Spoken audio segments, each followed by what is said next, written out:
As we close out this year, one thing is very clear. We are standing at the end of a monetary, economic, and geopolitical cycle. I have my great friend here today, Gerald Celente, and we had an incredible conversation. And he's pointed out quite clearly that the things that are coming up in the future in 2026 is a Gen Z revolution that's already started with the appointment of Mondami in New York, and also to keep an eye on a dot-com bust. So this one is around AI, but both of those factors, both of those things will help push the price of spot gold and spot silver to new highs. Yeah, not a surprise, but a great conversation.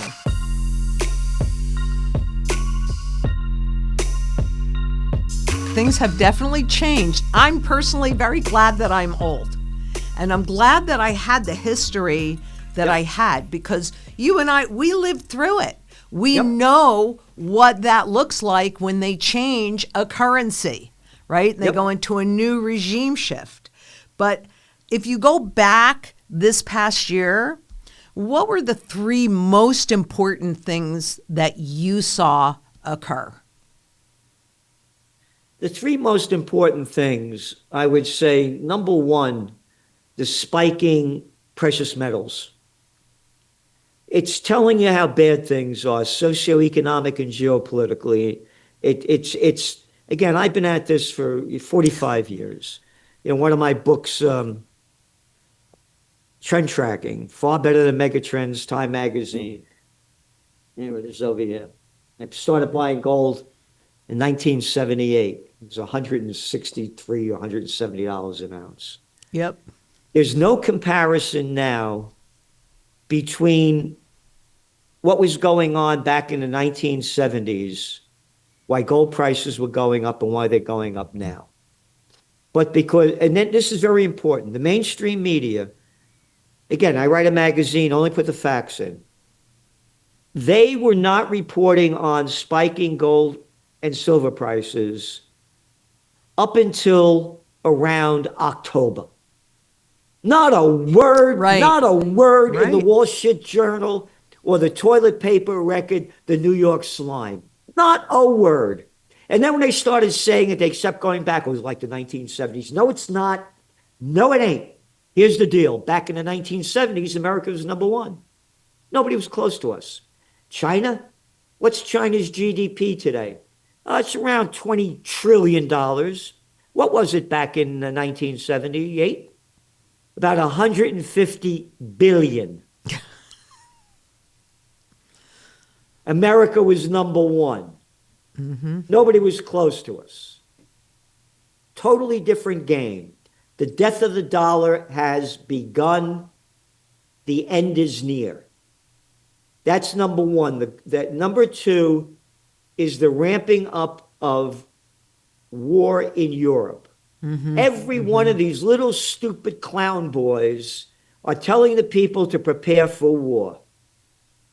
Germany, third largest economy in the world, largest in Europe.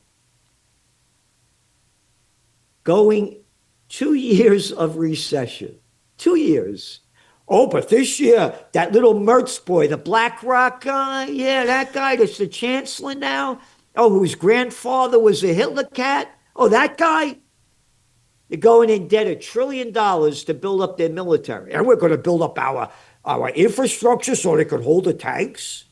Oh, the Germans that killed over 25 million Russians in Operation Barbarossa in World War II. Hey, you like World War I with the Germans? Nah. Hey, how about this? Who were the first ones to beat the Germans? Oh, the Russians. And now the Germans, the French, the English, one after another, they're telling the people to prepare for war. Yep. Once upon a time, there was this cat by the name of Einstein, knew a thing or two about the atomic bomb. They asked him, what kind of weapons will be used to fight the Third World War? He said, I don't know. But they'll be using sticks and stones to fight the fourth. All this money is only enriching the military-industrial complex. These are the facts. They're full of crap. These Right. little slime balls, little Catson Macron over there in France, little Starmer clown, the little Mertz boy, they're all saying that this is going to build up their economy. No, it doesn't. No, Economies it are built doesn't. up when the products that you manufacture in your country are consumed by the people. This is only enriching the military industrial complex. Right. Number three, again, we're both New Yorkers, and I'm a guy from the Bronx. They just elected, again, in trend forecasting, it's not what you like, what you want, what you wish for, it's what is. They Right. just elected this guy Mondani over there in New York City. A who? A what? A Mondani? Never heard of him. Once upon a time, we've both been around 34 years old. At 34 years old, you're just starting to grow up. He's Yep. 34 years old. It's true. 34 years old, somebody never heard about before. And now he's the mayor of the largest city in America. All right. What does this have to do with number three? Gen Z revolution. When they say Gen Z, what it really is Generation Zero. They got no future at all. Look what's going on in Nepal. Hey, how about in Kenya? Tanzania, Madagascar, Morocco. One country, Bulgaria, just a week and a half ago, overthrew the government, Generation Z. Generation Z was the biggest turnout in the primary elections in New York City for the mayoral candidacy that wiped out little Andy Cuomo, that other little arrogant daddy's boy. Don't you know who my daddy is? Oh, yeah, that little clown. Anyway, Gen Z and the millennials blew Cuomo out of the water on the mayoral campaign. They have no future. Not too long ago, the average age of first-time home buyers in the United States, 28 years old. Today, you got to be 40. Oh, and Trump is going to give a 50-year mortgage. Oh, yeah, so I'll pay it off when I'm 90? And what are you talking about? Anyway, never Gen paying it Z off. revolution. Very, very important. Very important. No one's talking about this. No one. This is why that guy won. This is how bad the future is. And again, that's why gold and silver prices are skyrocketing. Here again, only the data. The top 10 richest billionaires in America got nearly $700 billion richer last year. When you and I were young people, there were things called grocery stores, hardware stores. I mean, you're from Kingston. You remember Right. all the stores over here, the shoe stores, the clothing stores, the hardware stores, the fish stores, the butcher shops, all gone. All gone. Now the big zone everything. Hey, you want a job at Walmart? I think I'll get one at Target. Hey, how about Home Depot? Well, what about Lowe's? All right. Yep. Gen Z revolution, there's no middle class. We become the plantation workers of Slavelandia. Just speaking about the Gen Z, because some of the stuff that I've been looking at, I'm thinking that that rise in the Gen Z is also a rise in socialism. And I think that it was born out of the what happened in 2008 and the Occupy Wall Street movement. Because what they're talking about is rent control. What they should be talking about is controlling the money, not controlling the rent, but controlling the money. And you know, my friend, you made a statement earlier about nobody really caring anymore. But I think that it's the Gen Z and younger that will create this next revolution. And I mean, I'm really hopeful that we can help them understand that we have to have redeemable gold back in the system again. Because if we don't do that, my friend, I mean, are we going to ever have any say, or are we just going to be back in feudal times where you just have this handful that own everything? And hey, didn't the WEF tell us by 2030 you'll own nothing? Yep. That's it. It's feudal times right now. And again, going back to what you're saying about Gen Z, again, yeah, rent control, and I'll give you free bus transportation. We're going to have government grocery stores so you don't have to pay a lot of money. Again, they don't understand what you're talking about. They have no idea what it used to be. So yes, it's Yes. socialism. This guy is a democratic socialist, What and is a that's where they're democratic going. socialist? That's it. Really, that's his label, a Mm-hmm. democratic socialist. I'm not making it up. And so all they're interested in is, yes, they want it because they have nothing. They don't know what it used to be to have a middle class when there used to be things called mom and pop Yep. stores. This is a different world for them. This is ancient history. They have no idea what it used to be like. So they don't see that kind of future. And yes, they are going to be the ones that change it. It's happening right in front of everybody's eyes. Mm-hmm. But Mm-hmm. again, they're not putting it together. I'm really hopeful that we can educate them because it's true. We came out with our dime cart. It has have a paradigm shift. And on one side is a pre-1965 dime, which was silver, and on the other side is a new dime.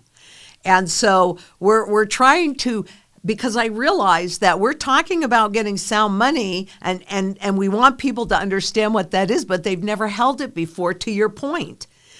So Lynette, it's only going to get worse. They're going to go digital. but there are a And lot of again, younger people that are really uncomfortable with this. And, there's a trend back to even flip phones in the younger generation, not us old people. Very few. Again, I don't carry a phone, and I only have a flip phone, and maybe I made 10 calls this year, if that many. Ooh, No, the that Gen sounds like Z, they're fun. totally, again, I write about it every week. They're totally AI addicted, totally high tech addicted. And they're going to go digital because they're going to come out, digital, central bank digital currencies. Hey, we got a new coin and it's worth more than $1. They'll make up some crap. Right. And Here, then do they this, want all to know this every free. penny you spent, what you spent it on, where you spent it, mostly important so they could get what they call tax money. And it's not taxes, it's thievery. Yes. Pure out thievery. And it's not taxes. They want your money because these little slime balls that people call politicians don't want to work. They want to have a great life with your dough. Right. End of story. And they're going to do it all over. And this is very important. A big trend that we're forecasting, and they're just starting to talk about it. Go back to your Trends Journal cover, February 5th of this year. .com bust 2.0. Trends are born, they grow, they mature, reach old age, and die. AI was only born to the public 3 years ago. You don't invest all your dough in the infant currency, the infant companies that are inventing this new AI. Go back 25 years ago. Some 10% of Chinese 18-year-olds were going to college back then. Now, nearly 70%. Goes back to AI. China's investing very heavily in AI. Yes. The young people are high-tech AI addicted. They're going to college for this stuff. They're not going to college like in the United States where I'm getting my degree in transgender studies. They're getting stuff that's really going to be beneficial. And they have 1.4 billion people versus what we have, a little over 340 million plus. You don't have to be good at math to figure this out. China's going to lead the world in AI. There's going to be a bust in the equity markets. There's going to be a .com bust 2.0, and as you well know, we had forecast that back in 1999. We said in the Trends Journal, in what used to be, now it's a weekly, it was a quarterly back then, that it'll bust by the second quarter of 2000. Same thing we're saying right now. There's going to be a bust by the second quarter of 2000, if not earlier. Of 2026. And when those markets go down, you're going to see gold and gold and silver prices spike, even as they're spiking now. By the way, as we go on the air today, silver was up $2.81. $2.81, selling at $66.49 an ounce. Gold was up over $30 an ounce, $4,335 an ounce. It was as high as $4,349. Now, go back to my podcast on October 15th, 16th. I said there's going to be a big correction in gold prices.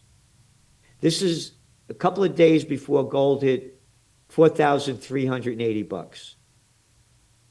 I said there's going to be a correction to some $500 it's going to go down, and it did.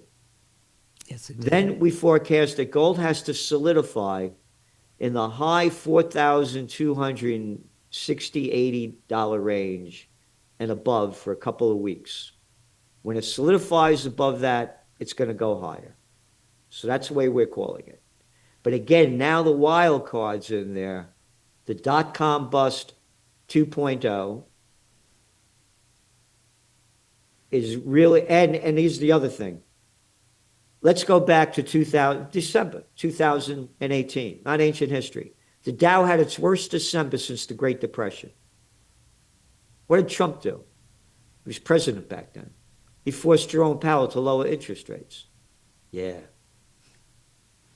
He did it before, he's going to do it again. And Powell's going to be out of there. The lower interest rates go, the deeper the dollar falls. The deeper the dollar falls, the higher gold prices go up. This isn't rocket science. Right. Because it's cheaper for other countries to buy it. And as you well know, talking about gold and the gold standard, that slime ball, Richard Nixon, took us off the gold standard in 1971. And when you were here, I don't know if you remember, I showed you the photograph of me and John Connolly. I do remember that. John Connolly I have a picture of me, him, and his wife, Nellie, in front of the book depository. Connolly was the Democratic governor of Texas that took the bullet in the back, sitting in front of Kennedy. The Democratic governor of Texas became the Republican Treasury Secretary under Richard Nixon. As we're going back into the Anatole Hotel, he said, I read your book. And he wanted to meet me. That's why he wanted to meet me. Read my book, Trend Tracking.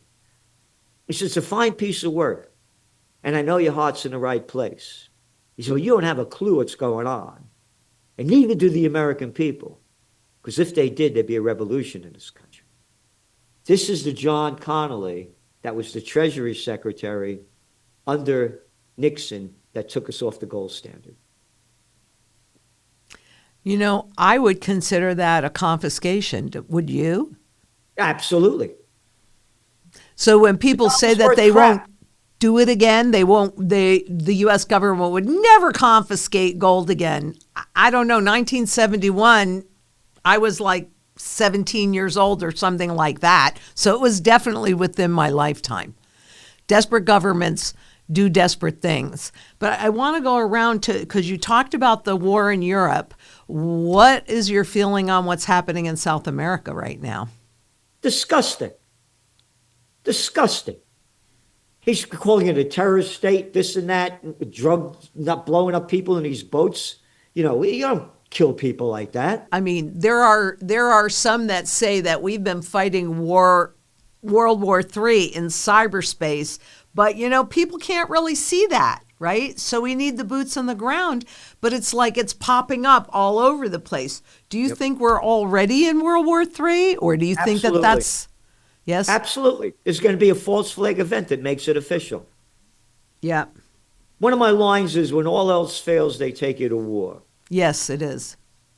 And the other one, going back to Generation Z and them taking to the streets, my other line is, when people lose everything and have nothing left to lose, they lose it. And that's what's going on there. So let's go back to World War III. We said when the Ukraine war began that World War III has already begun, and there's going to be a false flag event that makes it official. Again, when all else fails, they take you to war. Google it up. History Today, mainstream magazine. Google it up.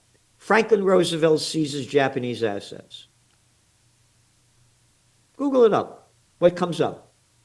On July 26, 1941, President Franklin Roosevelt seizes all Japanese assets in America. And you know why? Those dirty Japanese invaded, quote, French Indochina. Wait a minute. Number one, I'm an American. What the hell I care about that? And number two, who made up this crap about French Indochina? What the hell are the French doing in Vietnam, Laos, and Cambodia? You're calling it French Indochina? Oh, yeah, we're stealing in Algeria, Morocco. We have the French Foreign Legion. Oh, we're all over the place. Mm-hmm. All right. Number two, again, Google it up.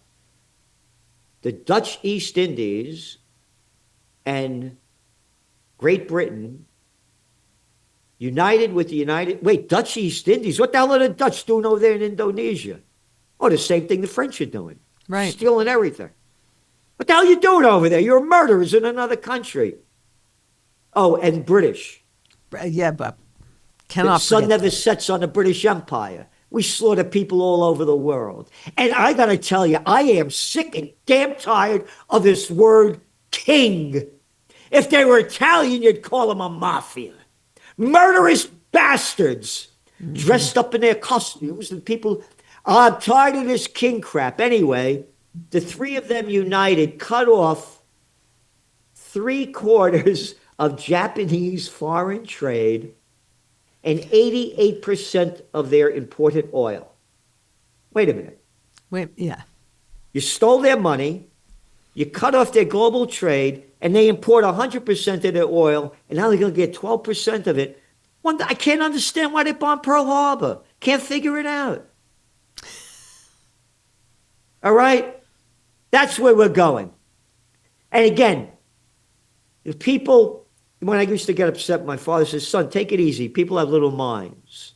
Here, let's go back to right after 9/11. Little Georgie Bush, a little nobody with a pair of cojones the size of a mothball if he has any. Little spoiled daddy's boy. We're going to get that guy Osama bin Laden dead or alive. The longest war in American history, the Afghan war that we lost, that cost us trillions of dollars. Yep. 90% of the people swallow the crap spewed in that little boy's mouth.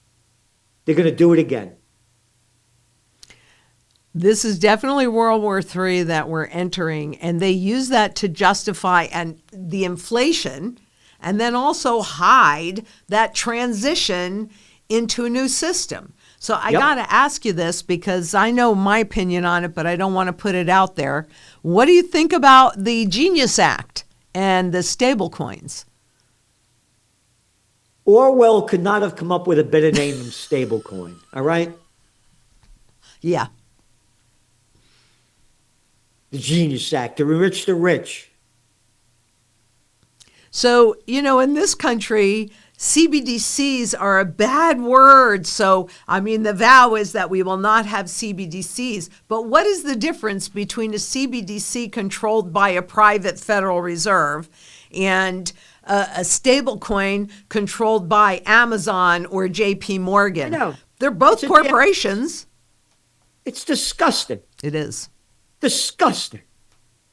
And by the way, occupy pieces, close the bases overseas, bring home the troops, secure the homeland, and put them to work to rebuild our third world infrastructure. You've been around the world. Yeah, the infrastructure, it seems like the third world countries are putting money into infrastructure, but those advanced economies, meh. Look at take the subway in New York. It's a night in Calcutta. Yeah. All right. Where I am in Kingston, you go to Rhinebeck, right across the river. From Rhinebeck, I could drive to Montreal. Takes 4.5 hours. 4.5 hours. My friend just went up there a couple of months ago. 10 hours each way. 10 hours up, 10 hours back on Amtrak. So the infrastructure, well, what do you think? That means that there's a lot more people that are probably going to get hurt as the bridges or the infrastructure of the country just kind of implodes. They always talk about spending on infrastructure. Put peanuts into it. Again, look at, you've been around the world. Look at the rail systems in China, Japan, Europe. I went down from Rhinebeck down to Philadelphia 2 years ago. The train driving like that in a crappy, little cafe or a little. You look at, me. I like the old jazz. There's a great song, "Take the A Train." I think it was Count Basie with Duke Ellington, one of them. And you could go online and they had to take the A train, and there's the video. This is back in the early 19, like 41 or 40. And everybody's dressed, and the train, it looks like terrific. Take the A train, to Sugar Hill in Harlem. Yeah, not anymore. The A train's the crap train. It's Yeah. disgusting. And again, another $1 trillion to our defense budget. And again, the way deregulated all the Glass-Steagall Act from the Sherman Antitrust Act, one act after another, the antitrust acts that they used to have in place. So this would be a country of we the people. It's gone. Oh, this is not a we the people, but that really started when they installed the Federal Reserve anyway. Yep. That's when the Constitution was really destroyed. Yep. And it keeps going downhill. But Yep. Really, what do you think that between the wars and the geopolitical tensions, is this going to be enough because we seem to be in a more isolationist environment these days, wouldn't you say? No, I mean, not I've never seen isolationist at anything all. quite like this myself. No, it's not isolationist at all. They're going wars everywhere. The United States bombed Somalia 112 times so far this year. Yeah. When I was a kid, and my Uncle Frankie, may they all rest in peace, and Ida had a fish store in Jackson Heights. My Uncle Jimmy and Aunt Ann had one in Rego Park. My Uncle Mario and Aunt Grace had one in the Bronx. My Uncle Mario and Aunt Rose had one in Flushing. My Uncle Al had a butcher's shop in the Bronx. There was a middle class. Yep. You all had nice little houses. Those days are gone. They are gone. And if you had a problem, you went to the decision maker because all those mom and pops wanted you to keep coming back. So if you had a problem, they bent over backwards to fix it. Yep. Today, so much distance. You never get to a decision maker. The job Nope. here, every time you call, is to block you. Yep. And going back, this is important about why the country's going down and why it's getting worse. Again, another almost $1 trillion for the military-industrial complex. Plus, when you put in the CIA, the NSA, and all the other ones, Homeland Security, it's way over that. But they won't tell us how much. Every gun that is made, every warship launched, every rocket fired signifies in the final sense a theft from those who hunger and are not fed, those who are cold and are not clothed. The world in arms is not spending money alone. It is spending the sweat of its labors, the genius of its scientists, the hopes of its children. This is not a way of life at all in any true sense. Under the cloud of war, it is humanity hanging on a cross of iron. Dwight D. Eisenhower, two-term president, back in the day, supreme commander of the Allied forces during World War II. He hated war and warned us what would happen, and that's exactly what's happened. The military-industrial complex owns this country. And in a country near you, you see what's going on. Again, we're right about it, what's going on in Germany, in France. And how all these companies are making so much money and the stocks are going up. Right. They're making money. The central banks are devaluing the money that's out there. And so that makes everything. I mean, you've got corporations that are worth many, many trillions of dollars. But are they really worth trillions of dollars? Or is Nope. the dollar worth that much less? Again, when you and I were younger, there were no such thing as venture capitalists, Nope. private equity groups, hedge funds. Did not exist. Again, you Google up, you get different numbers. BlackRock, State Street, and Vanguard. Some of the numbers are almost up as high as they own 80% of the S&P 500. Right. I don't know what the exact number is, but the number's way up there. Three things that we've never heard of when we were young before. They own everything. And again, this thing's going to collapse like crazy. You say you got all this debt levels, And the AI thing, it's a joke. The debt levels that they have. But China's going to take over this thing. And there's going to be a dot-com bust, the likes of which we've never seen. This thing is way overinflated. And again, when you look at the real inflation numbers, they're much higher. When you look at the real debt level, it's much higher. They don't put in Social Security and all the other government debt into it. And it's going to collapse. And gold is going to skyrocket. Again, look at our top trend for 2024. I was on with you. Golden year for gold. Oh, it only went up 30% last year. Well, it's still not to its fundamental value, but what do you think is going to happen? What are your predictions for 2026? I told you. There's going to be the dot-com bust, Gen Z revolution are two of the big ones. Well, that's... And war. When all else fails, they take it to war.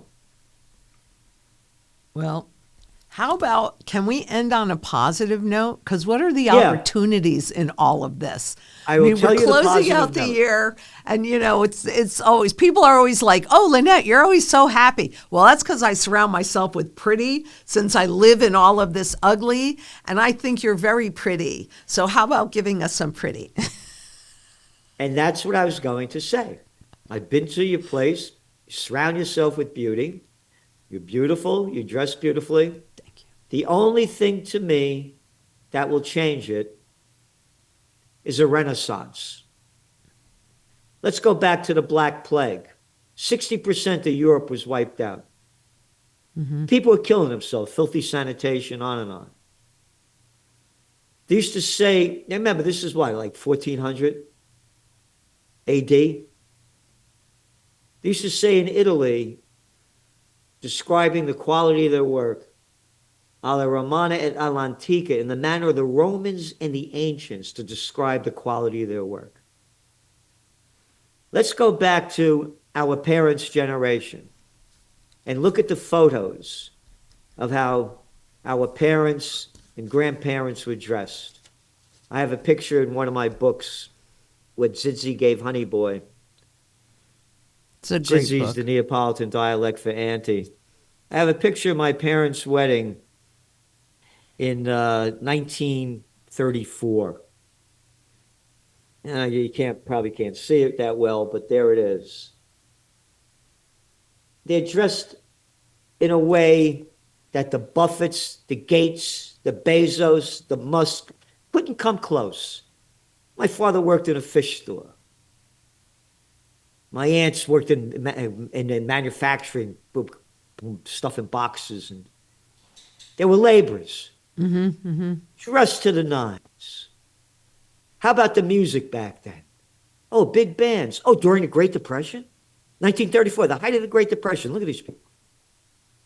We need to bring back the spirit of why people all over the world wanted to come to America at one time. Remember that? Yeah, I sure do remember that. Yeah. So that's what I'm saying. What will change it is exactly what the people are saying about you. We need a renaissance. Again, you can't do it without the dough. The Medicis made it happen during the last time. How about these billionaires giving billions for a renaissance? Look at the way people dress. As I said before we went on the air, I don't want to travel anymore. I have people in pajamas who look like crap, feeding a crap. I want to bring back style, grace, and beauty. That to me is, again, I try to, like you do, I surround myself with art and beauty. Yep, you do. And plants. Yep. Cleans the air. And it's good. It makes you feel good. And when you feel good and you do that, then you can think more clearly. Because really, it's the dumbing down of the population. Incredibly, however, there is a revolution that's happening because it's becoming more noticeable. And there's one more thing that I actually want to talk to you about. And you brought up Italy. And I just did a piece on what's happening with the gold in Italy. And it's really so interesting between the Italian government wanting to position it as if the people owns the gold, but in reality, the gold of Italy that were, most of it was accumulated after World War II. right? They have the third largest gold hoard in the world, but it's really the central banks that own the gold legally. Right. I'd like Let a me tell you comment. a story. My dad, I'm a kid, I'm about 17 years old. Again, it's the wedding picture, 1934. He said, I was dating your mother, 1933. I go to your grandfather's house, and he's packing up all these gold coins. I said, Papa, she said to me, what are you doing? And my grandfather said to my father, President Roosevelt wants us to return the gold to the United States, and I'm a proud American. I'm doing what the president asks. And my father said, what are you out of your mind? Don't send it back. He said, your grandfather started cursing at me in Italian. He gave back all the gold. 1933. They made the people turn in the gold to the government. How much did they make it? What was it worth when they bought it? $20 and a couple of cents, 60 cents. Yep. Right? An ounce. After they stole the gold, what did they do in 1933? 1934? 34. Mm-hmm. Gold Reserve Act. They increased the price of gold by 70%. After they stole the gold from the people, pop, zoom. They did it before, they could do it again. Then they'll say, now gold is worth $8,000, $10,000 an ounce, and we don't have a debt level anymore because we got all this gold. They'll do anything. Hey, they made up a thing called quantitative easing. Listen, I thought everything would crash in 2012. They didn't teach me about zero interest rate policy or a crap made up called quantitative easing in Economics 101 at graduate school. Right. They'll make up any crap they want. Well, I think there's so much that's interesting that's happening around the world, and this has been great. Is there anything that you want to tell the people that are watching this to be aware of going into the new year? Anything that we haven't touched on today? I think we've hit mostly everything. But again, it's like we were talking about it, to make it really clear. Everybody has to get in the best shape they can, physically, emotionally, and spiritually, because we're in the fight for our lives. Yes. And the better shape you're in, as you mentioned very clearly, the better you can think. And just keep learning every day. And again, don't put yourself in a little category. I'm a Republican, I'm a Democrat, I'm a liberal, I'm a conservative. Right. Hey, I'm nobody. Just have about an open mind. There you go. This is why I love you so much. You are definitely one of my most favorite people on the planet, and I don't care who knows it, because I love you. I love you too, dear. Yeah. And I love where you're sitting, because I've told this to people before, but when I first had my very first banking job, that was the grocery store I would go to get my cantaloupe and my cottage cheese for lunch. Yep, the Mohegan Market. Yep, I remember that ever so well. And thank you so much for being here. We'll have all of the links to all of your work and the books that you've written. I mean, they're still timely, no matter when they were written. History always repeats itself, or at least it rhymes a lot. And I don't think this time is different. So there's a lot of wisdom in here. I love you like crazy. And I can't wait to see you again, my friend. You look lovely and beautiful. And thank you so much for all that I'm not do. 79 yet, but I'm 71. Hey, here's the other thing. When I was a kid growing up, I was the youngest of 5, right? They couldn't control me. I used to hear up until I was 19 years old, you little bastard, you're not going to make it till 21. Here you go. You made it. Mwah. Ciao, ciao, Bella. No, love you. And everybody, I hope you got as much out of this as I got out of this. And we've got to pay attention, and we've got to look at the past in order to understand what's happening now and into the future. And don't believe the lies. Believe the truth, as my very dear friend Gerald Celente is telling us, because it's a fact.